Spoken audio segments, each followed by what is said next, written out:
Всем доброго времени суток, дорогие друзья и подписчики. Вы снова на канале Веселая Креветка. И сегодня мы будем распаковывать очередную посылку из Китая. Посылочка шла не так долго, где-то около 20 дней. По ощущениям, это будет мой кошелек. Уже старый порвался, я решил заказать себе новый. Какой формы и вида, я уже не помню. Приступим, посмотрим. Надрезали. Разорвать. Рост убиваем.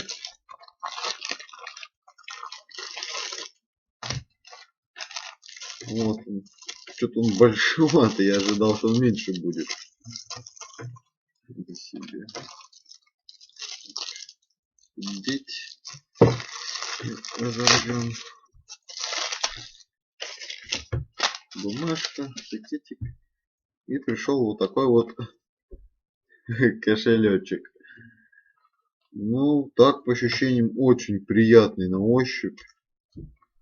Есть отдел, о, даже что-то китаец мне положил. Карточка такая. Так, это фигня. И вот такой вот. А вот еще отдел с замком есть. Нормально так.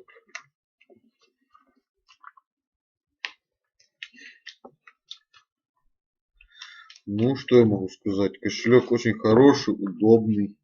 Ну, как он сидит в кармане, я не знаю, потому что он большой. Я ожидал на более меньший кошелечек. Ну, так что, всем спасибо за просмотр. Подписываемся на канал, ставим лайки. Буду рад. Всем удачи!